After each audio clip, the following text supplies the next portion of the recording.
It's Thursday, week 4 on the horizon. Let's get into it. This is the Full 10 Yards NFL podcast. Hello, everyone. Cecil Martin here. Hey, this is Hunter Henry. What's up, man? This is Max Crosby, part of Raider Nation. Hey, this is Ross Tucker, former NFL offensive lineman. Hey, it's Tyler Lockett of the Seattle Seahawks. Hey, this is Jerry Judy, wide receiver for the Denver Broncos, and you're listening to the 14-Yard NFL Podcast.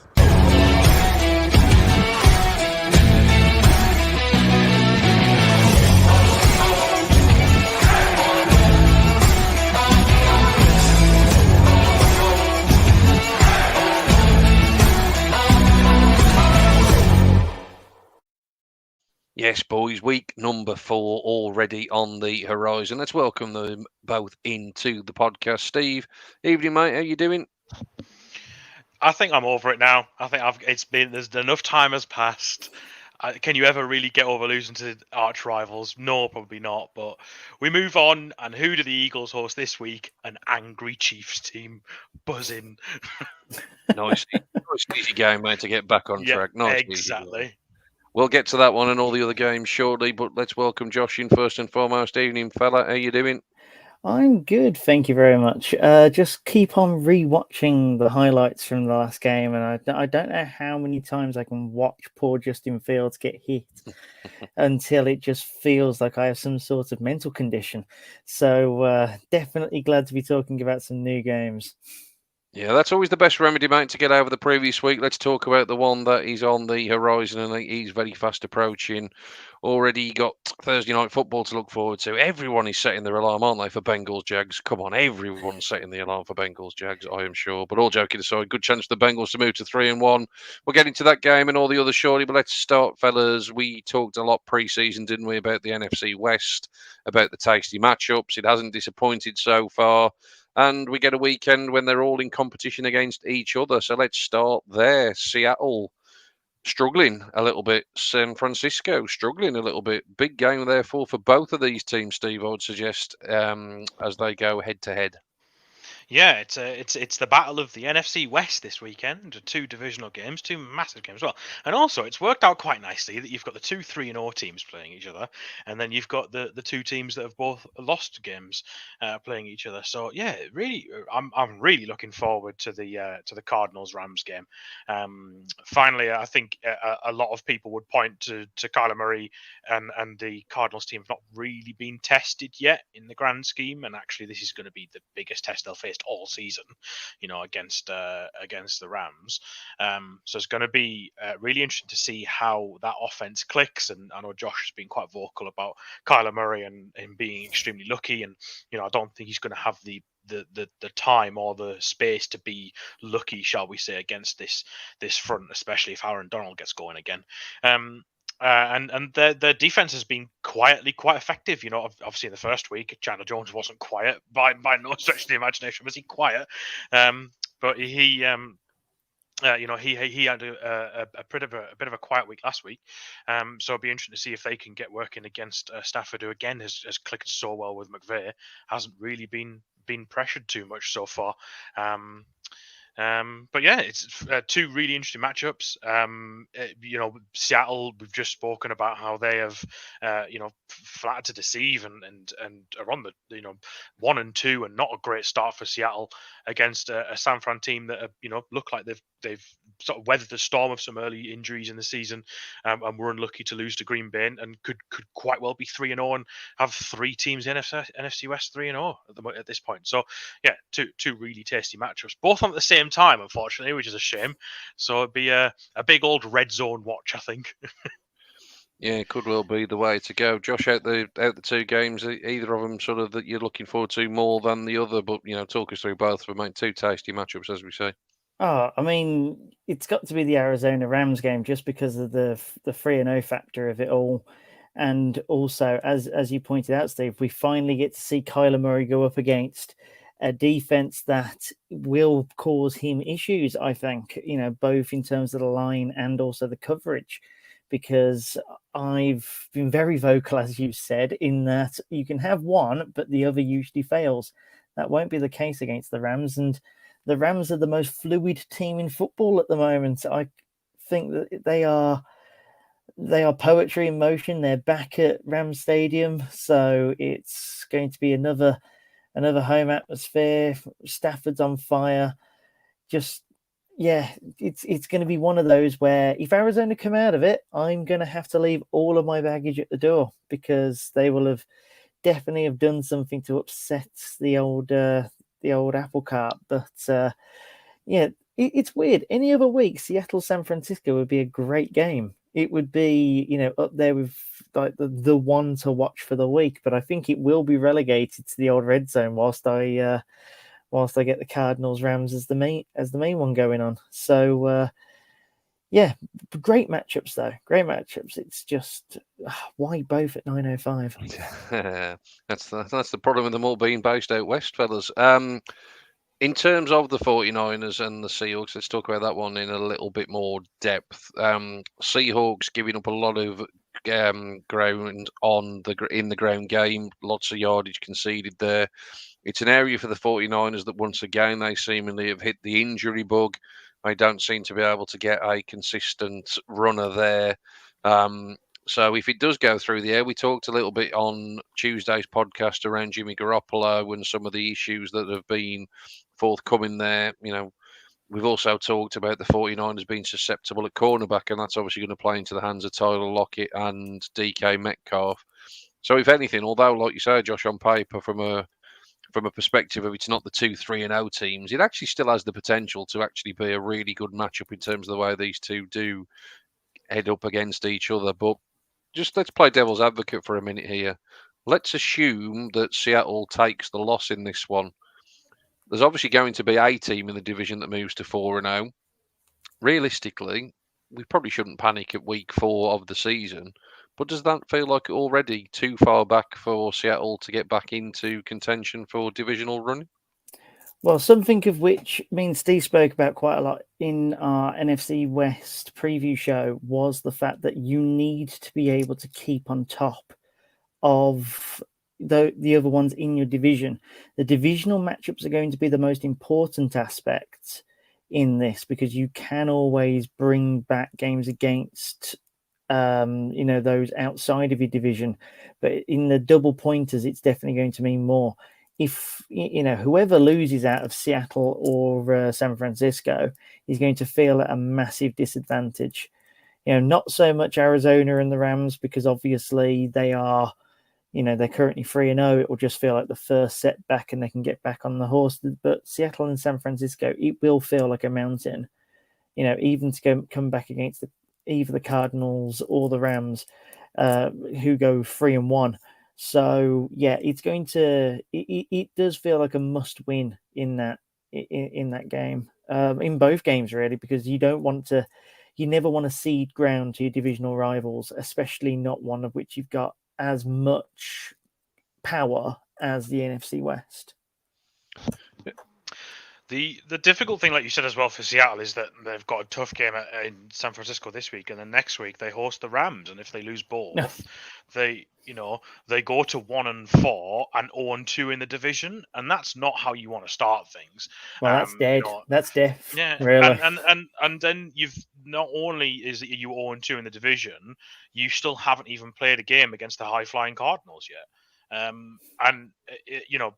There's definitely, we talked about the NFC West about it not being a division where there's, particularly like, well, at least at the start of the season, there wasn't like a particular sort of high flyer who's going to dominate the whole division. And there also isn't like a basement dweller who's going to go, 2-15. There isn't that. But I think at the moment, if you had to pick one of the four that's going to finish fourth in this division, I think you'd probably say Seattle. It's tight, I'm not saying it's like I said, they're not going to be 2-15, but I think at the moment Seattle seem to be struggling to get things going, and you wonder how would they come back from a 1-4 start. They play the Steelers, then the Saints, the Jags, and the Packers. And, some tough games in there. Certainly not guaranteed any wins. And once you go below 500, fans of two teams that have experienced this plentifully in seasons gone by, it's very difficult to come back from it. Very difficult. And keeping that momentum going is what can keep you winning games. We spoke about momentum a lot, and I certainly don't think this is a win per se definite for the 49ers. I think Seattle definitely have got a chance to win the game, and I think it's going to be interesting to see how San Francisco cope with Metcalf and Lockett, because it's rare that a team has two true sort of wide receiver ones, if you will, which I think is what you would consider Seattle to have. It's one of their sort of diamonds that they have in their team. And so whilst San Francisco did a relatively good job last week in terms of considering they've lost their two starting corners, they've brought in undrafted guys and sort of late round draft picks to play corner. They didn't do too badly against Green Bay and Aaron Rodgers. It'd be interesting to see how Russ and his two weapons, specifically. And I know that's not doing justice to the rest of the Seattle offense and their passing attack, but you always think of Lockett and Metcalf because they're so good and they're so fast as well. And I think that this is a game to watch for a splash play. I think this has got a Wilson to Lockett 76-yarder in it somewhere. Definitely lift the top of the defense. Yeah, if anything, like I say, I sort of sneakily think Seattle match up really well in this game. Although many people will probably favour San Francisco just based on the first 3 weeks of play. Let's talk a little bit more in depth then about the other one, fellas. Obviously, the Cardinals have put up 30 points plus in all of their games. Kyler Murray's thrown for a ton of yards, lucky or otherwise. He's thrown for all that yardage.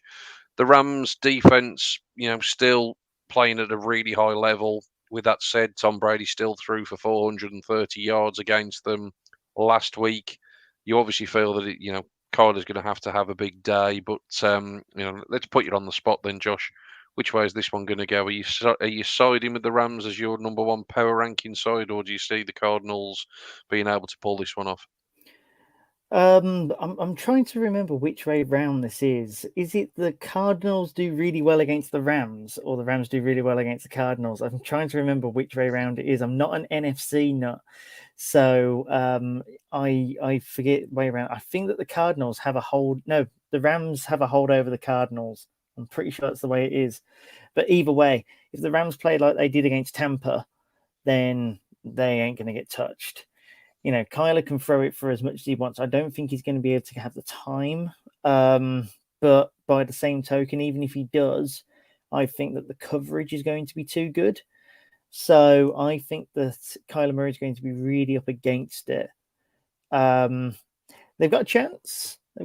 But there's just so much going for this Rams team at the moment. They're really riding this wave, whereas I think that the Cardinals, they've been lucky escapes.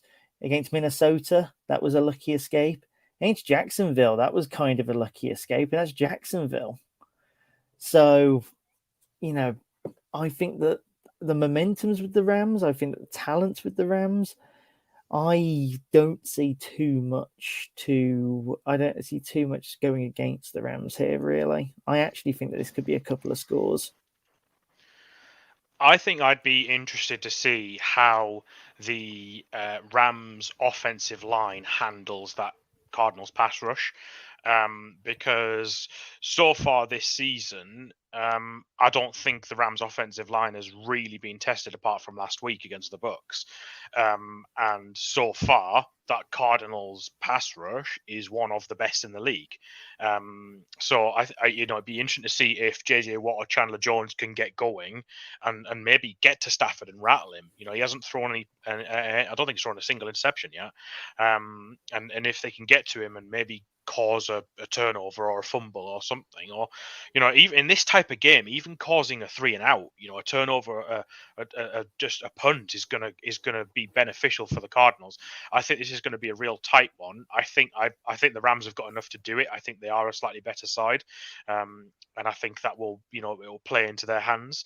And like you said, the last few seasons, I think the Rams have just had the Cardinals number. Yeah, it's 8 in a row. I've just checked because I wanted to make sure there was definitely something. But yeah, the Rams have won eight on the trot. So yeah, I think it's going to take something special. Trot, so yeah, absolutely, and it's in LA as well. And you mentioned, didn't you, Sean, about how that stadium was bouncing against the Bucs. I think it's going to be the same again against the Cardinals divisional matchup. Chance to go 4-0 atop the NFC West and atop the NFC as well. Yeah, I think it'll be a nail biter. It's going to be a cracking game, but I think the Rams edge it. Yeah, looking forward immensely to both of those. Let's flip it then, fellas, to Sunday Night Football. It's the one that the TV companies were all over before the schedule was even announced, and there was no doubt whatsoever that this game was going to find its way to Sunday Night Football. It is, of course, the return of Tom Brady to Gillette Stadium to take on the New England Patriots. I said earlier in our WhatsApp group, I think the promotional video that NBC have put out is fantastic. It's brilliant. I love it. Yeah, absolutely Love it so fantastic with a bit of Adele in the background. Fantastic bit of promo. It's just a real shame that I just don't see how this game is anything but a blowout. But with that being said, Bill Belichick doesn't get blown out very many times, so maybe it'll be a little bit closer than everyone thinks. But Mac Jones, despite really impressing in pre-season, let's be honest, he's become a bit of an afterthought, hasn't he, through these last 3 weeks? Not really showing a great deal of anything. Can't see anything other than a massive Bucks win myself personally on this one. But Steve, tell me I'm wrong, mate. Tell me why this is going to be a good game, or have I actually got it bang on the money? No, I think unfortunately it's difficult to see anything other than a Bucks win, and it's a shame, really, isn't it? Because there's so much storyline to this. There's such a narrative. Brady gave an interview earlier this week saying stuff like he knows the way the wind blows in that place, referring to Gillette Stadium. He played however many years he played in Gillette, and it's his first time going back. It's almost poetic, really, isn't it? He goes back with a ring on his finger that doesn't have the New England Patriots badge on it as well. So it's almost poetic that it happened in Gillette as well. And no surprise that this has been picked for a Sunday Night Football slate. I think we've all been looking forward to it since it was announced and since the season schedule came out sort of earlier this calendar year. But Mac Jones has shown flashes. He's certainly proven, I think, why Belichick picked him over Cam Newton, and I think that he was right to put his faith in him. I think we mentioned previously that at the moment all of the rookie quarterbacks are struggling, and it'd be interesting to see what you guys' take on this is. But I feel like this season, just to sort of cut away briefly from this game, but this season, all of the rookie quarterbacks are struggling more so than I ever remember before. Like, it seems like every single one of them is struggling in a big way, and there isn't even one or two that's having flashes of brilliance. They all seem to be really, really struggling. So, but this was always going to be the way for the Patriots. It was never going to be like another, a return to a sort of a 12-5 season. It's always going to be slowly building. And whilst their massive spend in the off season might have led you to believe otherwise, I think some of that money is flattering to deceive, and some of the players they've signed are not living up to their contracts at the moment. I think certainly Jonnu Smith at the moment doesn't seem to be doing too much for the amount of money that they've paid him. And paying 2 tight ends in the first place was a bit of an odd decision anyway. But yeah, so it'd be interesting to see. I think there's only one way this goes, and I wonder if Gronk will make it as well. If Gronk will make the trip, because he left the game, didn't he, with a rib? Was it a rib injury? I think. So I don't know if he's questionable. I don't know if there's an injury report out yet for Tampa Bay, but he could miss the trip as well. Yeah, I'd imagine he'll obviously do everything he can to suit up. It's kind of flew under the radar with obviously the success that Brady had there, but like I say, Gronk equally as much of a legend up in that building. Josh, I'll let you come back on Steve's sort of point around the quarterback struggling, but also get your take on the big Sunday night game. Yeah, so let's start with Sunday. I don't really care about the result. For me, it's about the little things. So, for example, Belichick and Brady being back in the same building, just how that's going to go down, the embrace, because there's going to be an embrace. It's going to be beautiful from that point of view. How are the fans going to take it? Because I feel like there's sort of a half and half emotion with this. Half of the fans were melancholy about it. They knew it was going to happen. They knew it had to happen for the Patriots to move on. Half of them are almost cheated by the fact that Brady has gone on to this newer, sexier team that he's built in his own image. He's kind of, he's like the 18, 19-year-old that sort of told his parents, see you later, and got his own digs, and he's, working in Silicon Valley, and he's making millions and not giving anything back to his parents, that sort of vibe. So, it's going to be really interesting from that point of view. But also, Bill Belichick's superpower as a coach is to know who the superstars are and shut them down. Bill Belichick knows Tom Brady better than he knows his own children. He's going to have a game plan. And even though the talent is going to be so much less between the two sides, I reckon he's going to pull out a few things that makes it, at least close. And it's going to be great just from that perspective. I think that's something of which I'm really going to enjoy watching unfurl. And I mean, what's the Patriots' mantra and Bill Belichick's mantra always been? It's do your job. That's what he always does. That's what he swears by, is just do your job. And for years and years, the Patriots were able to succeed not through playing flashy, big play, big splash wins every week, but by everyone doing their job and everyone putting in great team performances. Now, I'm not suggesting that they could potentially, upset this Bucs team, because I don't think it's going to happen. But I think watch their linebackers, and I think they could certainly cause some trouble for Brady. In his last few games, Brady's been really good at throwing a lot of yardage, but in the last game, certainly in last week's game, he only threw one touchdown. If the Patriots defense can have sort of a bend not break mentality, I think a lot of defenses are starting to embrace that now. We'll give you all the yardage. If you want to throw it for 450 yards, then you do that. But when we can hold you to field goals and not put touchdowns, that's what we want to do. That's where we'll win the game, by holding you to 3 points, not 7. So it'll be interesting to see how Belichick approaches this. And completely agree with you. Like, if there's anyone that knows Tom Brady, it's Bill Belichick. Yeah. And two great coaches coming up against each other as well. Belichick against Bruce Arians. So, really exciting matchup. It's just a shame it's going to be on at 1:30 in the morning. Yeah, it's one of those which will let you stay up though. Really, even though you have work the next day, it's one of those which you go, I'll at least see what the first half's doing. See if I can get my fill before 3:00 in the morning.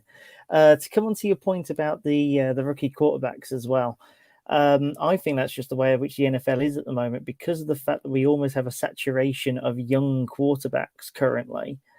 Defenses have had to. They've had to learn quicker to deal with the new skill sets that they provide. Realistically, we're in a new era of quarterbacking. A few years ago, Justin Fields would have been a trendsetter. Now he's just, he's a poor man's Lamar Jackson at the moment, really. That might seem like a terrible thing to say, but if you look at things in terms of traits, and if you boil it down to mechanics and processes, teams have got that sort of thing figured out now, or at least enough to be able to stop someone who doesn't have it at 100 all the time. So yeah, I think that rookie QBs have definitely got it harder because they're not in their next generation, if you like, of traits. And I think, just quickly on that as well, one thing I would say is that it shows you as well how far away some of those teams that have had these new rookie quarterbacks coming in are. Yeah. There's some teams are a good quarterback away from competing. You look at the Chargers, Justin Herbert slotted in there, and they are already competing at a really high level. But you look at like the Jags and the Jets, they've both got their quarterbacks. They went 1-2 this season, and they don't look any better for it. They don't look any better at all. And it would not surprise me if come the end of April next year, we are looking at Jacksonville and either New York team picking 1, 2, and 3. But let's throw them all 3 of them in there. It just shows you how much it's interesting how much quarterbacks are put on a pedestal and how much draft capital is spent on acquiring quarterbacks. We talked in the offseason about Deshaun Watson and how much it's going to cost to get him. Yet there's 52 other spots on the roster. If you could spend all of your draft capital if you want on a quarterback, but if he's got no one to throw the ball to, if he's got no one to keep him upright, if he's got no defense to save points on the other side of the ball, he's not going to win football games. It's that simple. Yeah. Yeah, no, absolutely. I think just to touch on the quarterback point from my perspective, I think you've kind of looped back round to it there. I just think it is the situation that they've all found themselves in as much as anything. Like you say, Trevor Lawrence, terrible roster that he's got there at the Jags. Same with Zach Wilson at the Jets. I think in terms of Mac Jones, I think the Patriots certainly in transition. I think we've talked enough about their skill player positions. Not exactly, they're not guys that you drafted massively in your fancy football teams, are they? They're not stellar marquee names by any stretch of the imagination. Trey Lance obviously not really seeing much of the field to make too much judgment on there. And obviously Justin Fields, as we know, just massively struggled and just did not look at all ready at all when he got his chance of the debut. But to circle back to the big game, Patriots Bucks, I think I would agree with Josh. One that you're going to want to try and get some sort of a fill of on the early hours of the morning. And like you say, there will be little matches within the match, so to speak, to keep your eyes peeled to as well. So yeah, interesting game indeed. Let's speed it up then, fellas. Let's go around the horn a little bit. Start us off tonight, Josh. It's Thursday night football. Joked about it earlier, but a chance for the Bengals to move to 3-1. Cincinnati, Jacksonville. Cincinnati will occupy the top spot of the AFC North all on their own after Thursday night, of which terrifies me somewhat. But by the same point, they've definitely got to fancy themselves at 3-1 as well. They'll definitely take a lot of confidence. But I feel like I'm getting ahead of myself. I think that Jacksonville actually played very well against Arizona for a large portion of Sunday. They'll see Cincinnati as a team that is an opportunity for them to cause an upset. I just don't see it though. Cincinnati by 10. Sean, first one for you, buddy. Titans at the New York Jets. Yeah, another one that we potentially just getting ahead of ourselves because I think everybody's just probably marked this down as a Titans win. And let's face it, it's likely to go that direction. The Titans seem to have found a bit of a groove after a disappointing week one. They've gone back to what works well for them. And Derrick Henry running the ball down people's throats. Loved the movie put on Darius Leonard, by the way, last week. We didn't mention that in the plays of the week, but that was a thing of beauty from a running back in full flow. Jets just look like the worst team in the league, don't they? Let's be honest. They were shut out by the Broncos. I think the Broncos, as I've said consistently, are probably better than people think. They're not getting the credit because of the record of the teams against them, but you can only beat what's against you, and they beat them handily. I think it's going to be a really long season in New York. And it'll be a really long 3 hours on Sunday nights as the Titans will absolutely run riot and probably win by 2 or 3 scores comfortably, I would suggest.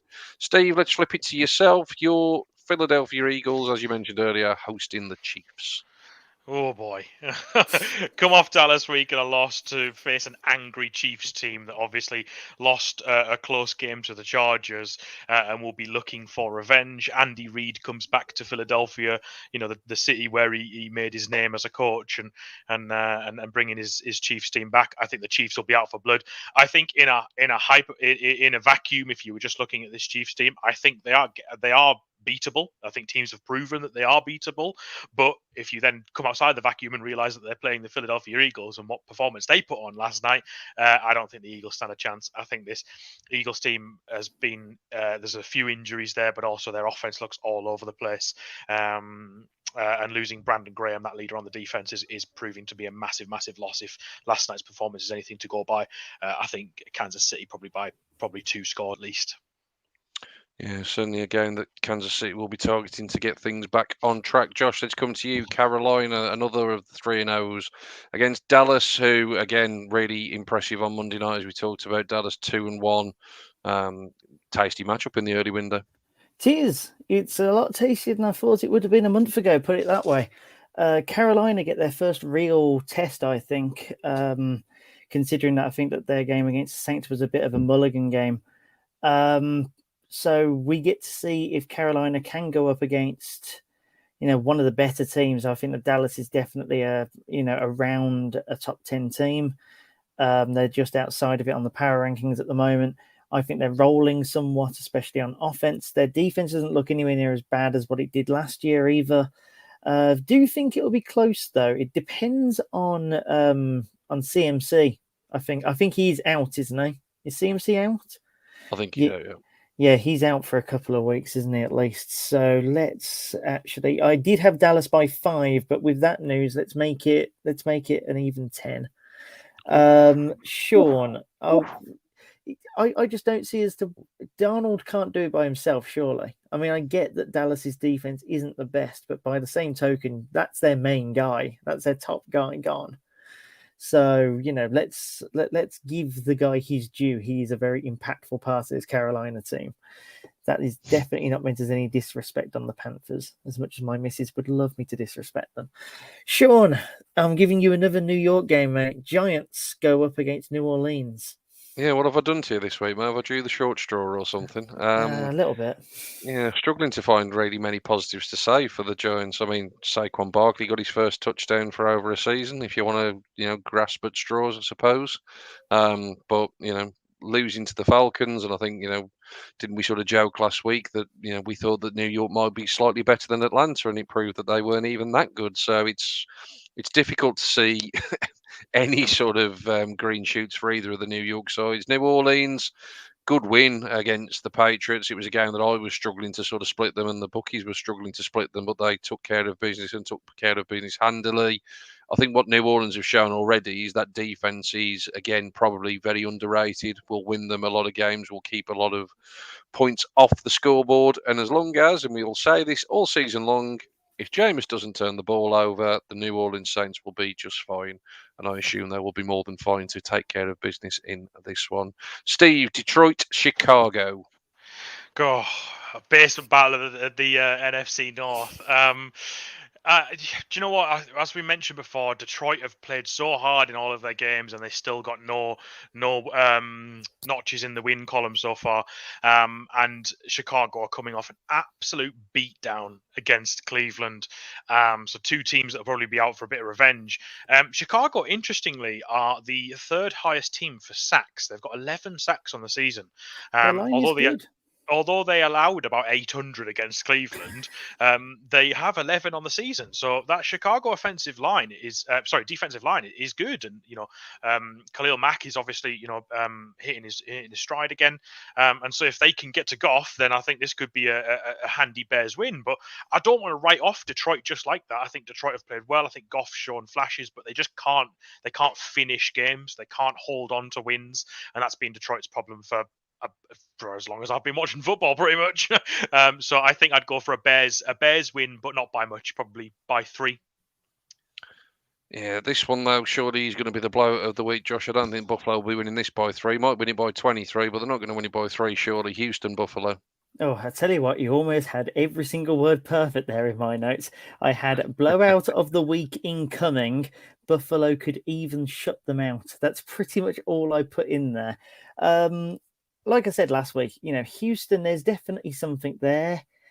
I just think that Buffalo are on a roll at the moment on defense as well. And when you've got a team like that is defensively strong and can also put it up through the air, I worry for the fans of Houston on Sunday. I really do. And I apologize to them in advance because the pain is coming. And the pain is coming hard. I've got Buffalo by 27. That's simply because I expect something like a 30 points to 3. I think that Houston get like a token field goal or something. And at the moment, you can't stop Allen. So, yeah, it's unfortunate. But, can you really talk me off the ledge? That's the problem. I'm so sorry, Houston fans. I love you, really. You're such a nice lot. Sean, you've not got the short straw here, mate, because I made sure that you had this one.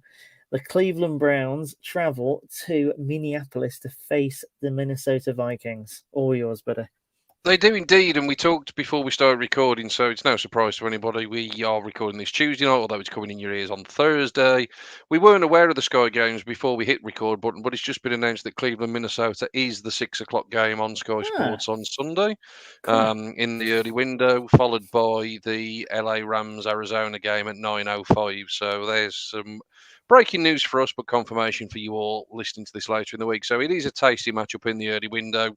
Obviously, massive win for Cleveland last week in terms of a 20-point margin of victory, and it was a dominant performance on both sides of the football. Really, they got in their own way a couple of times on offense and didn't convert fourth downs and that type of thing. So the Browns seemingly clicking on all cylinders. But similarly, Minnesota were impressive as well, weren't they, in victory against Seattle?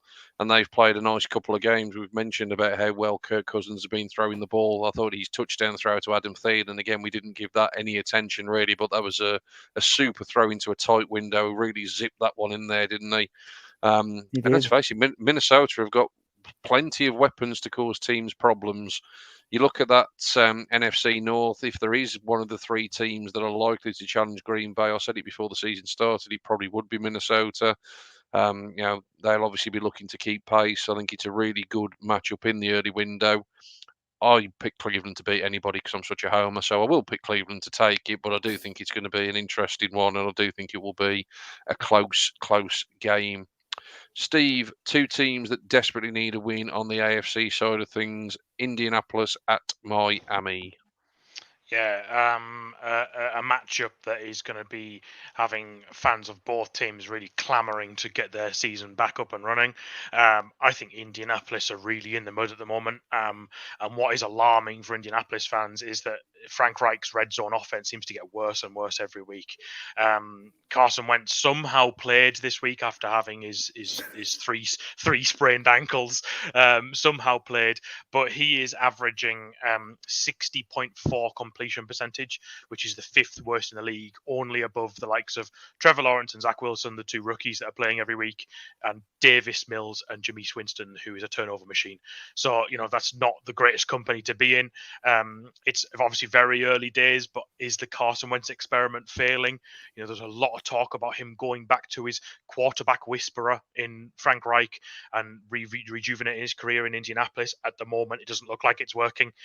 Obviously, time will tell. It's still very early, but Indianapolis are really, really struggling. And I think if they lose to Miami, I don't know if there's a way back that they make the playoffs from that 0-4 is an awful start for the roster that they've got as well. But in Miami, I don't know if Tua is. I don't think he went on IR, so there's a chance that Tua can make this game. So if he plays, that'll be. That would be beneficial, but I don't know if he's available for that. So they'll be looking to Jacoby Brissett again. Who, as you said, Josh, put up some decent numbers against the Raiders, and so the Dolphins will probably be encouraged by that. And I think the Dolphins can certainly take that. I think they've got enough to take it, and I think that Indianapolis are in all kinds of issues at the moment, and I don't see them getting that solved at the moment. And also, Quentin Nelson went down in that game, didn't he? And so, is he going to be out? I think he might be for this game. That's a huge loss for Indianapolis. So I think Miami in a close one.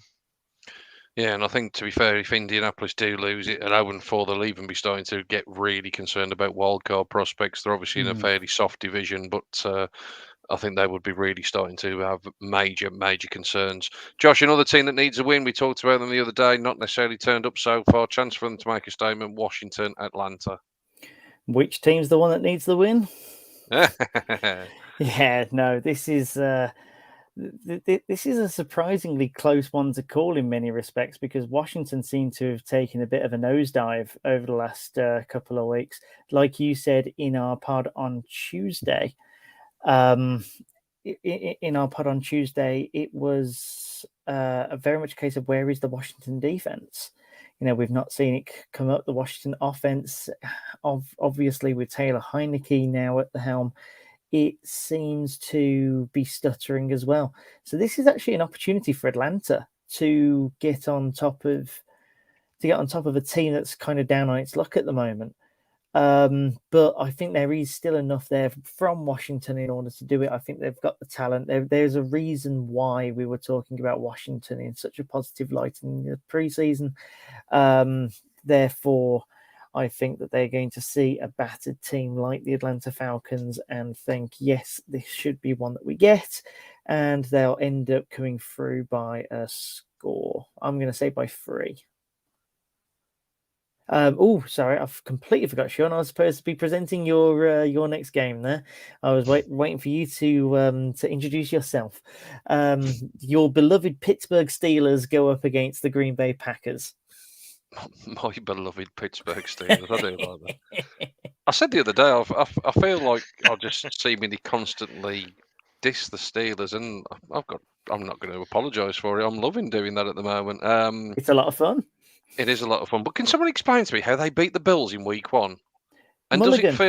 does it feel like ones are mulligans. Does it feel like an absolute lifetime ago that happened? Because since then, I mean, let's face it, all of the problems that were there at the back end of last season that we said were still going to exist and probably get worse, do still exist and probably have got worse. The offensive line is certainly terrible.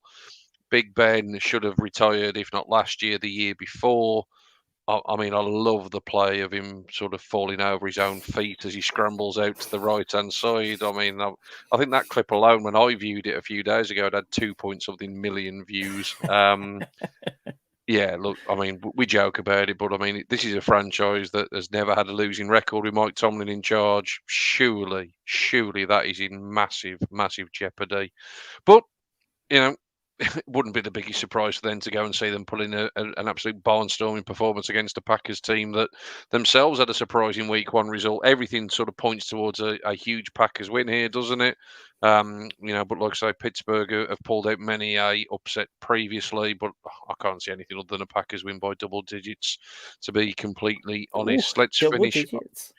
Let's finish off the Sunday slate then, Steve, and let's talk Baltimore and Denver. Baltimore obviously scraping by on that last-minute record-setting field goal. And Denver, the most hated 3-0 team, it seems, in NFL history, have done nothing but beat everybody in front of them and do it convincingly. Josh still needs convincing. Is this the game that they convince him in?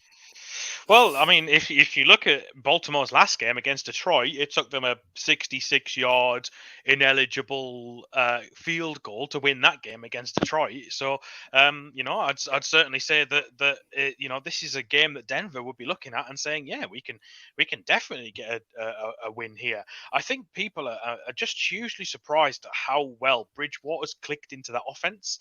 I don't think people were expecting Bridgewater to settle in as well as he has. In Carolina last year, he was okay. He wasn't amazing, but he's just clicked, and everything seems to be working well. I think that KJ Hamler being out for the year with a torn ACL is a loss, but they've got other weapons, and Cortland Sutton's having a really good season in a comeback year. He's starting to get real good chemistry with Jerry Jeudy as well. So that Denver offense is clicking, and I think we all knew that the Denver defense was going to be pretty good as well. So I think that's and they are the second team in the league for yards allowed defensively. They're averaging only 221 yards allowed a game. And obviously, say what you will about the teams they've played so far, you can only play who's in front of you. So that's an incredible stat so far. Baltimore need to play better than they did against Detroit. They absolutely need to be marching down the field more and using the running and passing offense. And I think I mentioned there Carson Wentz's accuracy. Lamar Jackson's only one spot above him at 60.9. So they've got to polish that up a bit and see if they can get the ball moving a bit more effectively if they're going to beat this Broncos team, because I don't think this Broncos team are fakers. I think they've built a 3-0 team, and I think they're doing really well. And it absolutely would not surprise me if they beat Baltimore. I think Baltimore's injuries so far has hampered them. I think they got out of that game against Detroit luckily, and they are lucky not to be 1-2. So it's a tight one. It's a real tight one. Wouldn't surprise me if it went to overtime. That's how tight I think it's going to be. I think it's going to be a real close game. I'm high on the Broncos, but I think Baltimore might just sneak it. Not by much, though. Yeah, certainly going to be an interesting game, though. Just a couple of other stats on Denver there. Only allowed 26 points, fewest in the league by a country mile, and they've got a plus 50-point differential. So I know they can only beat what's in front of them, but they're doing it handily. They're not just scraping by. Anyway, that's enough on that game. That's enough on the Sunday games. Let's finish off, fellas, just with a quick chat on Monday Night Football, because, again, it's, by the look of the scheduling gods, throwing up a tasty one. It's the Las Vegas Raiders, the Los Angeles Chargers. It's a great game, isn't it? Let's face it, the Raiders 3-0, Chargers 2-1, but riding high off the back of that victory against the Chiefs. Josh, you said you were going to probably try and stay up for a bit of Sunday night football. You doubling up with a bit of Monday night action as well with this one? I might as well. I've got nothing better to do. Absolutely. I think that both of these teams have been great entertainment value as well. That's one thing I can definitely say. The Raiders 3-0 might be flattering to deceive in some respects. but it's been entertaining football to watch. The fact that they've already brought 2 games to overtime and those overtimes be interesting as well. It's not one of these where you just go straight down and score. No, they like to keep you in it. They like to keep you drawn in. And the Chargers have got everything going for them really at the moment. They just need to put it all together when it matters on the field, and then not screw it up with 10 seconds to go. So, this is definitely the sort of game where you've got so many different talking points. You've got superstars on both teams. You've got areas where both have to improve. Realistically, the result should be quite close as well. I think that the handicap's going to only be something like 5 points maximum in sway of the Chargers, probably. So, it's going to be a great matchup, a close matchup, and I think that they're teams that complement each other quite well as well. Yeah, no, absolutely. Just to give you the sort of spread as things stand at the minute, it's actually -3.5 on the Chargers. So, like you say, you're not a million miles away. Bit safer than I've gone for, but yeah, it makes sense. Yeah, not a million miles away. Steve, you looking forward to this one? Yeah, I mean, if you look straight away at the stats so far, the Raiders lead the league in average total yards per game with 471, which is incredible. That's almost 500 yards a game. That's insane. And average passing yards a game in 379. And they lead handily as well. They've got a big distance between them and the teams below them. So the Raiders' offense is obviously clicking. That passing offense is obviously clicking. But this is going to be a different test for them. I think this Chargers defense is going to be better than what they've faced so far. And also, this is going to be a test for the Raiders defense. I think Justin Herbert has shown he's not afraid to get the ball out, and Keenan Allen is going to be looking forward to this one. And I think this is going to be a big test for this Raiders team. We've talked about some of these 3 teams and having them not having been tested so far. The Broncos, the Raiders, the Cardinals, and I think this is a big test for the Raiders now. Is can they overcome a Chargers team that are fresh off beating the Chiefs, one of the best teams in the league and a recent Super Bowl winner. So yeah, it's a real tasty, real interesting matchup. Not something that you would have looked at the start of the season and gone, oh yeah, that's a definite Monday Night Football barnstorming game that I'm going to be watching. It's crept up on us, and then in week 4 we're thinking, oh, actually, yeah, this is going to be a really tasty game. So yeah, looking forward to it. Yeah, it should be a belter. We said last week about the teams that were still undefeated and who we thought was going to take that reign for the longest. There's still 5 left. Obviously, 2 play each other in terms of Arizona and the Rams, so one of those is going to go. But I think we'll learn a lot about the other 3, won't we? Because there is question marks for different reasons against all of them. But Carolina against Dallas, Denver against Baltimore, and as we just mentioned there, the Raiders against the Chargers. We will find out an awful lot about all 3 of those sides and whether they are contenders or pretenders at the end of week 4. I would say that I think there'll be 3 teams remaining at 4-0.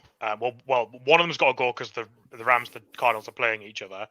I think there'll be 3 remaining, and I think one of them will be the Panthers. People are sleeping on this Panthers defense. They are sleeping on it. They are top in yards allowed in 191. They are top in sacks with 14. They are sleeping on this Cardinals defense. Panthers. Now, what I will say is they've just lost their first-round draft pick. I think he's out for a good sort of 7 or 8 weeks. His name is J.C. Horn, which is a real loss for them. However, they have just traded for C.J. Henderson from the Jags, so I think that's a really good pickup and taking advantage from that Jags franchise being run the way it is. Yes, that JC Horn loss is a big loss for them, but I think this Panthers team is being slept on. And I think this is a real test for them against a Dallas offense that clicked in every which way possible against Philadelphia. But I wouldn't be surprised if Dak showed that he can turn the ball over against Philadelphia. So it wouldn't surprise me if the Panthers get to him a bit more. It's just whether or not the Sam Darnold and Robbie Anderson and co can get things moving on the offense. So you're going Rams, Carolina. Who's your other one that's going to remain undefeated? I think the Raiders lose to. So you're saying Denver? I think the Denver Baltimore game is going to be much closer than people are thinking. I hope you're right. I don't think really it's a Baltimore do. walkover, and I think we could be looking at Rams, Panthers, Broncos.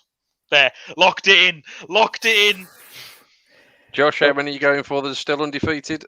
Right, so on the back of last week's conversation, I got a message from a listener that told me that the Raiders were 10-1 outside, a complete rank outsiders to finish to be the last team undefeated. So I took that action. I put a $5 on it. After looking at the fixtures ahead, I winced a little bit. I'm not going to lie.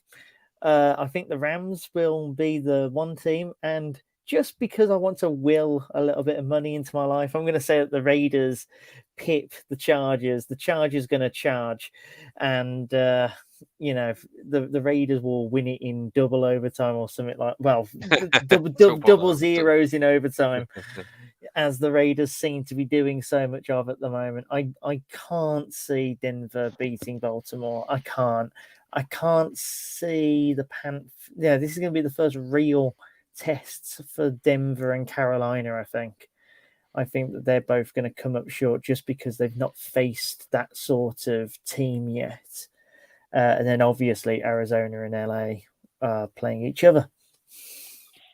Yeah, I'll wrap it up then. I'm going to go for 2 to remain undefeated. Obviously, one of Arizona and the Rams. I'll probably pick the Rams to take that game based on just think they are the better side, and obviously that hold that they've got in that matchup in the recent years. And it won't surprise you, Josh. I'm going to take Denver to beat the Broncos. Denver to beat the Broncos. Denver to beat the Broncos. There we go. They're beating each other up. I'm going to go for Denver to beat the Ravens. So I think there'll be 2 left at the end. Look, I hope you're both right. As an AFC North fan, I really hope you're both right and the Ravens fall short. Fingers crossed. Someone has to fight for the Ravens, don't they?